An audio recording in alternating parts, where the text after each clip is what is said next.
நம்ம ட்ரீம்ஸ் கண்டிப்பா ட்ரீம்ஸாக இருக்கும். ரியாலிட்டி ஆகவே ஆகாது. ஏன்னா, நம்ம மைண்ட் நம்மள வந்து தடுக்குது. நம்மளோட ட்ரீம்ஸுக்காண்டி பண்ண வேண்டிய எல்லா விஷயங்களும், இந்த ஹார்ட் ஒர்க் நம்ம அதுக்காண்டி குடுக்க வேண்டிய டைமிங்கு எல்லாத்தையும் நம்ம மைண்ட் வந்து அதுக்கு குடுக்க விடாம, இப்போதைக்கு நமக்கு என்ன ஹாப்பினஸ் தரும்? சிம்பிள். ரீல்ஸ் பார்க்கறது, வாரத்துக்கு ஒரு 10, 20 மூவிஸ் பார்க்கறது, அப்புறம் இந்த சும்மா இருக்கிறது. இதெல்லாம் நமக்கு இப்போதைக்கு ஹாப்பினஸ் தரும். ஸோ, நம்ம மைண்ட் வந்து நம்மள அதுக்குள்ள கொண்டு போகும். இப்ப நல்லாருக்கும். பட் இன்னொரு 5 இல்லனா ஒரு 10 வருஷம் முடிஞ்சுட்டு, கண்டிப்பா ஒரு அடி விழும். நம்மளோட எதிரி பக்கத்து வீட்டுக்காரனோ, ஸ்கூல்ல படிக்கிறவனோ, இல்லன்னா நம்ம கூட வேலை பண்றவனோ இல்ல. நம்ம தான். நம்ம ட்ரீமுக்காண்டி ஒரு வேலை பண்றதுக்கு ஆரம்பிக்கும்போது, இல்லன்னா ஊடாலயோ யாரும் நம்மள வந்து கைய பிடிக்க மாட்டாங்க. இந்த வேலை பண்ணாதன்னு. நம்ம தான் பிடிக்கிறோம். நம்ம கையில ஒரு ஃபோன தூக்கி எடுத்துட்டு, சும்மா உட்காந்துருப்போம். ரீல்ஸ் பார்க்குறது எல்லாம் பண்ணுவோம். ஏன்னா, அது நம்ம மைண்ட் தான் நம்மள அப்படி ஒர்க் பண்ண வைக்குது. நம்ம மைண்ட் தான் நம்மள கண்ட்ரோல் பண்ணுது. நம்ம முதல்ல அதிலிருந்து வெளிய வரணும். நம்ம மைண்ட் வந்து நம்மள வாழ்க்கையில ஜெயிக்க வைக்காது. நம்மள இப்போதைக்கு எப்படி ஹேப்பியா வச்சிருக்க மட்டும் பார்க்கும். நம்ம அத மாத்தணும். நம்ம மைண்ட வந்து மாத்தி, இன்னைக்கு இதெல்லாம் கண்டிப்பா பண்ணணும்.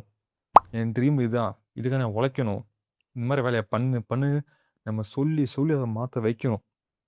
இல்லன்னா கண்டிப்பா ஒரு தோல்வி, ஒரு பெரிய தோல்வி நம்ம வாழ்க்கையில சந்திப்போம். ஏன்னா சிம்பிளா யோசிச்சு பாருங்க. இந்த வீடியோ பார்க்குற யாருக்காச்சும் சொல்லலாமா? நான் வந்து என்னோட ட்ரீம்க்காண்டி இவ்வளோ உழைச்சிருக்கேன். கண்டிப்பா நான் இவ்வளோ கிட்ட வந்துட்டேன்னு. யாராச்சும் சொல்ல முடியுமா? என்னையால கூட முடியாது. ஏன்னா இப்ப எல்லாரும் அப்படிதான் இருக்கும். ஏன்னா இந்த ஊர் ஃபுல்லா அது இப்போ காமன் ஆயிடுச்சு. வேலைக்கு போயிட்டு இருந்தது, உன்னோட உண்மையான ஆசைக்காண்டி உழைக்காத, ஃபோன பாரு அவ்வளோதான். சிம்பிளா சும்மா உட்காந்துரு. உண்மையாயிருச்சு இப்போ எல்லா பக்கமும். உண்மையெல்லாம் காமன் ஆயிருச்சு. ஸோ இதிலிருந்து வெளிய வரணும்.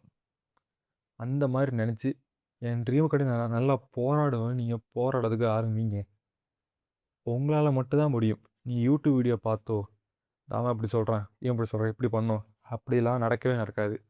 நீங்களா உங்க ட்ரீமுக்காண்டி உட்காந்து, அதுக்கு ஒரு வேலை நீங்க பார்க்கணும். ஓஹோ! இது இப்படி பண்ணா தான் என்கிட்ட இவ்வளோ ஸ்பீடா முடியும். இந்த மாரி இதுக்கு உழைக்கணும். இந்த மாரி நீங்க ஒரு ஒரு ஸ்டெப்பா நீங்க எல்லாத்தையும் நீங்க பண்ணா போதும். கண்டிப்பா நீங்க உங்க ட்ரீம் கிட்ட முடியும். கஷ்டம் தான்.